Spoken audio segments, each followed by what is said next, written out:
नमस्कार, आप देख रहे हैं IBC 24। मैं हूं आपके साथ विजय कुमार पंड्या। मेरा मध्य प्रदेश में सबसे पहले बात करेंगे भोपाल की, जहां नाबालिग बच्चियों से यौन शोषण का आरोपी और हाई प्रोफाइल सरगना प्यारे मियां, जिसे जम्मू कश्मीर पुलिस की मदद से गिरफ्तार किया गया श्रीनगर से।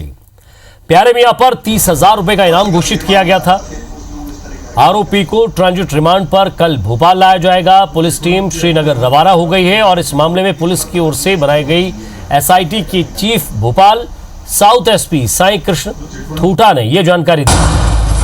तो प्यारे मियां के खिलाफ आबकारी एक्ट में तीसरा केस भी दर्ज किया गया। अब तक मिले सबूतों के हिसाब से जो खुलासा हुआ है कि प्यारे मियां लड़कियों को यहां साथ लाकर बैंकॉक, दुबई, थाईलैंड, UK और स्विट्जरलैंड भी ले जाता था।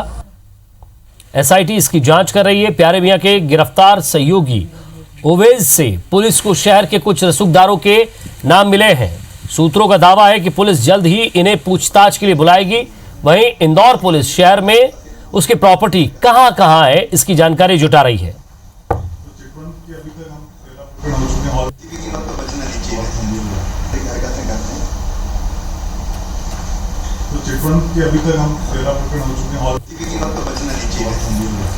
बहुत ही गंभीर मामला है।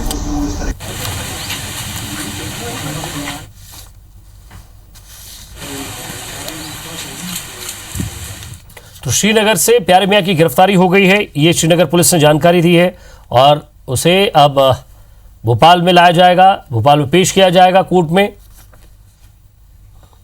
राकेश चतुर्वेदी हमारे संवाददाता हमारे साथ जुड़ गए। राकेश, लगातार पुलिस खोजबीन तो कर रही थी, लेकिन प्यारे मियां श्रीनगर में मिले हैं, वहां से उन्हें लेकर भोपाल आया जाएगा।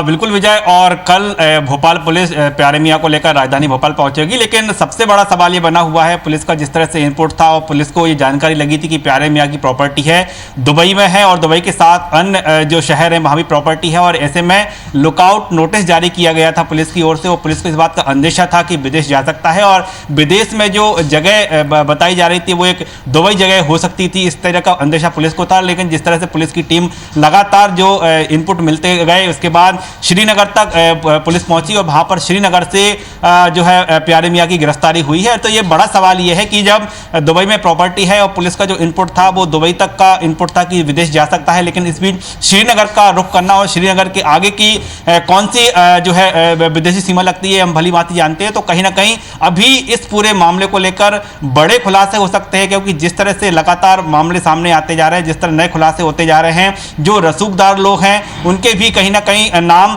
सोशल मीडिया पर लगातार आ रहे हैं। हालांकि पुलिस की अभी जांच में ऐसा कोई नाम सामने नहीं आया है, लेकिन ये एक बड़ा जांच का विषय प्यारे मियां बन गया है, क्योंकि श्रीनगर से प्यारे मियां की गिरफ्तारी होना निश्चित तौर पर ये कई सवाल खड़े करता है। हालांकि पुलिस की टीम है, पुलिस का यही कहना है कि जब राजधानी भोपाल में प्यारे मियां को लाया जाएगा उसके बाद बारीकी से पूछताछ होगी और प्यारे मियां का श्रीनगर की जाना, उस रूट पर जाना, वहां पर किसके सहायता से वहां पर पहुंचा है, कहां पर रुका हुआ था, ये तमाम वो सवाल हैं जिनके जब जवाब आएंगे तो निश्चित तौर पर चौंकाने वाले भी कई रिजल्ट सामने आ सकते हैं। लेकिन हाँ, हम कह सकते हैं कि राजधानी भोपाल की पुलिस को फिलहाल बड़ी सफलता हाथ लगी है, प्यारे मियां हाथ लग चुका है। हालांकि लगातार जो है छापामार कार्रवाई की जा रही थी। आस्था के साथ एक अन्य स्थान पर छापामारी कार्रवाई की गई थी और प्यारे मियां की जो कार है वो वहां पर मिली थी। और ये कह सकते हैं कि प्यारे मियां जो श्रीनगर तक पहुंचा, वहां पर भी रास्ते में उसने कई गाड़ियां बदली हैं, यानी कम समय में उसने पूरे अपने नेटवर्क का इस्तेमाल किया था। रास्ते में गाड़ियां बदली गई थी, हो सकता है बीच में और भी कई गाड़ियां बदली हों। ये पूरी तैयारी प्यारे मियां ने कर रखी थी, लेकिन हाँ, पुलिस ने लगातार पीछा किया, छापामार कार्रवाई की और प्यारे मियां को गिरफ्तार करने में पुलिस ने जो है सफलता हासिल कर ली है। लेकिन हाँ, अब वो तमाम जो है खुलासे होना बाकी है, जिसमें कि जो पार्टियों की बात कही जा रही है, जिसमें कई रसूखदार लोग भी शामिल होते थे, ऐसी पार्टियां लगातार होती थी, इस तरह की बात कही जा रही है। तो ये प्यारे मियां की जब बयान होंगे, जब पुलिस पूछताछ करेगी, तो ये तमाम बड़े चौंकाने वाले खुलासे होंगे। और जिस तरह से श्रीनगर का रूट का जो रुख प्यारे मियां ने किया था, उसको लेकर भी कई तरह के खुलासे हो सकते हैं। लेकिन फिलहाल हम पुलिस की बात करें, पुलिस का यही कहना है कि प्यारे मियां को राजधानी भोपाल लाया जाएगा, उससे पूछताछ की जाएगी, उसके बाद तमाम जो पहलू हैं, तमाम जो सवाल हैं, उनके जवाब मिल सकेंगे। विजय, शुक्रिया राकेश इस तमाम बातचीत के लिए। तो कल प्यारे मियां को लाया जाएगा और कोर्ट में पेशी होगी। आगे बढ़ते हैं, मध्य प्रदेश में मंत्रिमंडल विस्तार के बाद बीजेपी का फोकस उन नेताओं पर है जो पार्टी से खफा चल रहे हैं। पार्टी संगठन ऐसे नेताओं को निगम मंडलों में नियुक्ति का लॉलीपॉप देकर चुप कराने की कवायद में जुटा है। हालांकि कांग्रेस सरकार गिरने से 2 दिन पहले ही ज्यादातर आयोग में नियुक्ति हो गई थी। ऐसे में पद कम और दावेदार ज्यादा होने से बीजेपी के सामने बड़ी चुनौती है। मध्य प्रदेश में बीजेपी ने सरकार को बचाने के लिए समर्थन देने वाले विधायकों और पार्टी के नाराज नेताओं को मनाने के लिए लॉलीपॉप बांटने की शुरुआत कर दी है। फोकस उन नेताओं पर है जो नाराज होने के साथ साथ अपने जुबानी तीरों से सरकार पर निशाना साध रहे हैं। इसमें पहली सूची में उपचुनाव वाले इलाके के नेताओं को नियुक्त किए जाने की तैयारी है। इसमें वो नेता शामिल हैं जो सिंधिया समर्थक मंत्री और पूर्व विधायकों से चुनाव हार चुके हैं और अपने प्रतिद्वंदियों का बीजेपी प्रवेश और पद उन्हें फूटी आंख नहीं भा रहा है। हालांकि बीजेपी का दावा है कि संगठन योग्यता के आधार पर सब तय करेगा। देखिए, भारतीय जनता पार्टी में किसी भी नेता ने अब तक किसी भी तौर पर, चाहे वो सोशल मीडिया के प्लेटफॉर्म पर हो या सीधे किसी मीडिया में बयान हो या सीधे किसी बैठक में हो, कभी कतई कोई भारतीय जनता पार्टी की कार्यपद्धति, विचारधारा और नेता के ऊपर आरोप नहीं लगाए हैं। अब भूमिकाएं बदलती हैं। सरकार में भारतीय जनता पार्टी फिर से आई है, तो जो भूमिकाएं जिस नेता की होंगी, पार्टी का नेतृत्व विचार करेगा और भूमिका देगा। लॉलीपॉप बांटने की शुरुआत विधायकी से इस्तीफा देकर बीजेपी में आने वाले कांग्रेसी प्रद्युम्न सिंह लोधी से हुई थी। बीजेपी में आते ही सरकार ने उन्हें नागरिक आपूर्ति निगम और निर्दलीय विधायक प्रदीप जायसवाल को खनिज निगम की कमान सौंप दी। मुख्यमंत्री ने यह भी संकेत दिया कि सभी को साधने का काम शुरू कर दिया गया है। कांग्रेस अभी से लेकर सवाल उठा रही है। अभी तो भारतीय जनता पार्टी के जितने वरिष्ठ नेता हैं, चाहे वो अजय बिश्नोई जी हों, चाहे पवैया जी हों, चाहे सेजवार जी हों, इनके रोज़ स्टेटमेंट आ रहे हैं और एक असंतोष उन सब में है। और वो तो यहाँ तक कह रहे हैं कि ये हमारा हिस्सा, ये कांग्रेस से लाए गए लोगों को, खरीदे गए लोगों को कैसे दिया जा रहा है, ये एक क्वेश्चन मार्क उड़ा दिया। विधायक अजय बिश्नोई, रामपाल सिंह, रमेश मेंदोला, यशपाल सिंह सिसोदिया समेत कई नेता हैं जो मंत्री नहीं बन पाने से खफा हैं और किसी न किसी बहाने से सरकार को निशाने पर ले चुके हैं। ये अलग बात है कि स्थायी सरकार के लिए सीएम की पहली प्राथमिकता 25 सीटों पर उपचुनाव जीतने की है। यही वजह है कि पिछले चुनाव में हार चुके नेताओं को मौका मिल सकता है।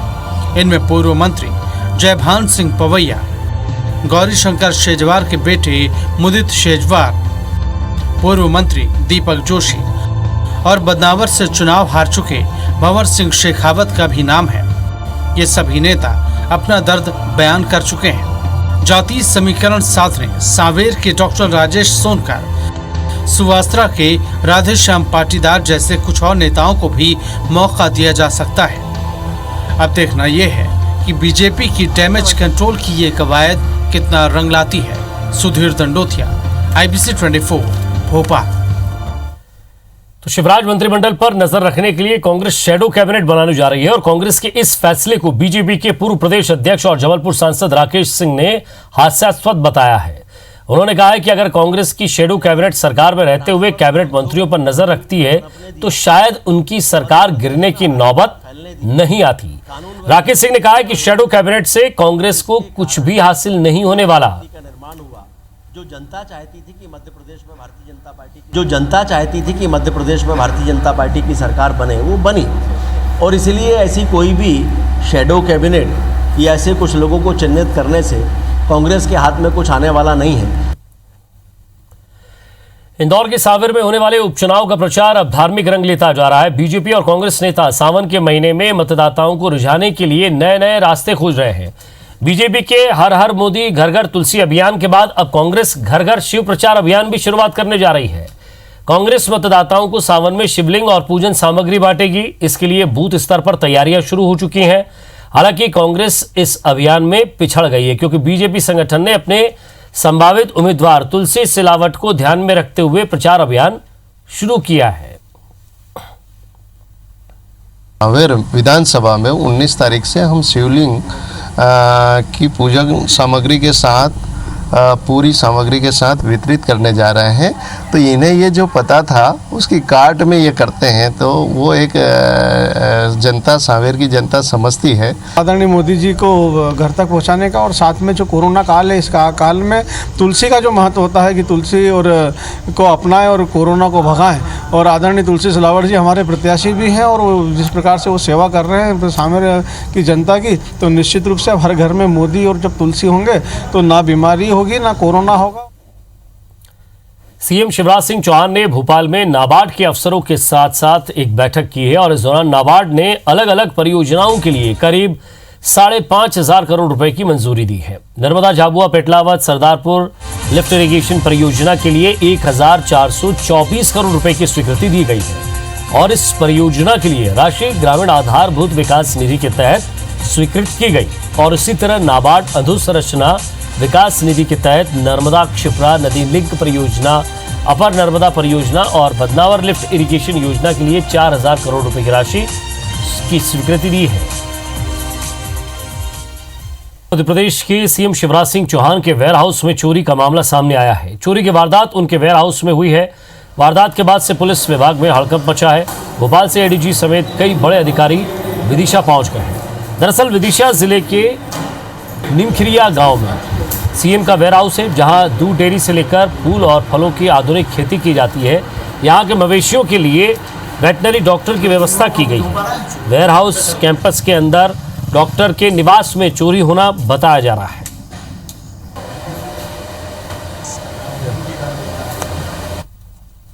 वहाँ के कर्मचारी हैं, डॉक्टर हैं, वहाँ पे वेटनरी डॉक्टर हैं। उनके यहाँ से कुछ अंगूठियाँ, छोटी अंगूठियाँ हैं और ऐसी कुछ सामान लिया, क्योंकि अंदर बहुत सारे सीसीटीवी फुटेज लगे हैं। हमें उम्मीद है कि कुछ होगा। कब तक अभी आरोपी को पकड़ने का? एक्चुअली समय सीमा बताना बड़ा डिफिकल्ट होता है। पुलिस का हमेशा यही प्रयास होता है कि जल्दी से जल्दी डिटेक्शन किया जाए। इंदौर में कोरोना महामारी के संक्रमण पर काबू पाने के लिए प्रशासन हर मुमकिन कोशिश में जुटा हुआ है। सर्वे सैंपल कलेक्शन के अलावा अब मरीजों की पहचान के लिए नया तरीका भी निकाला जा रहा है। स्वास्थ्य विभाग के साथ प्रशासन ने मेडिकल स्टोर संचालकों के लिए नई गाइडलाइन जारी की है और इसके तहत अब से मेडिकल स्टोर संचालकों को मरीजों की जानकारी सार्थक ऐप के जरिए देना होगा। इसके पीछे प्रशासन की मंशा यह है कि सही समय पर मरीजों की पहचान करने की है। दरअसल कई बार लोग सर्वे में बीमारियों को छुपाने की कोशिश करते हैं और मेडिकल स्टोर से दवा खरीदकर सेल्फ ट्रीटमेंट करते हैं। अब ऐसे लोगों पर प्रशासन की पैनी निगाह है।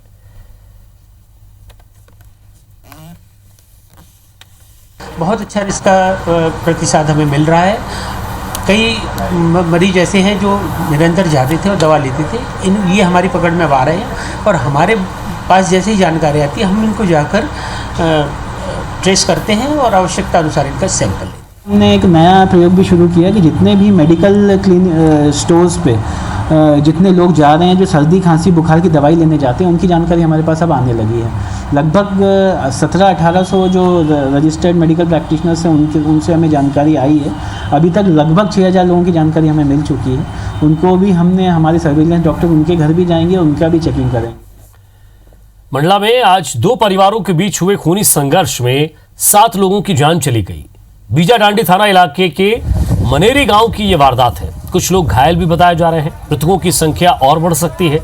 जानकारी के मुताबिक जमीन विवाद में 2 सोनी परिवारों के बीच ये संघर्ष हुआ।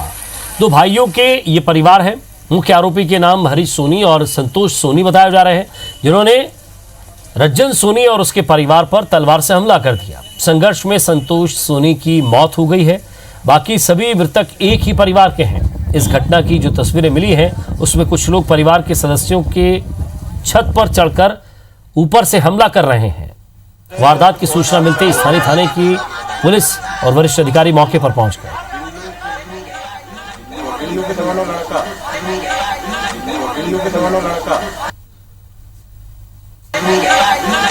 जमीन विवाद की तस्वीर आप देखिए कि छत पर चढ़ गए हैं कुछ हमलावर और यहाँ खपरेल और कवेलू के जो मकान थे उस छत को हटाया, वहाँ गड्ढा करके और ऊपर से ये कवेलू और इन खपरेल से हमला कर रहे हैं। कहाँ है?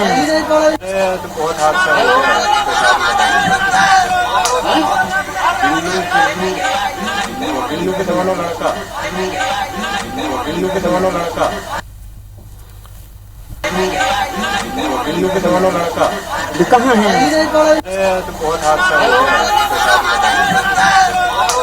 बीजाडांडी इलाके में मनेरी गांव की यह घटना है, जहां खूनी संघर्ष में 7 लोगों की जान गई है। जमीन विवाद था और जमीन विवाद के बाद ये दो भाइयों के बीच का विवाद था, जहां इस विवाद में खूनी संघर्ष की नौबत आ गई।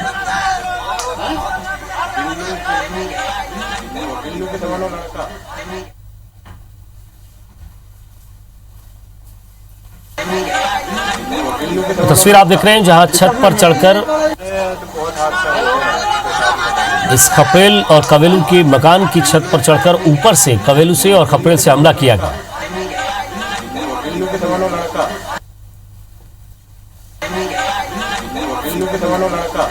कहाँ है?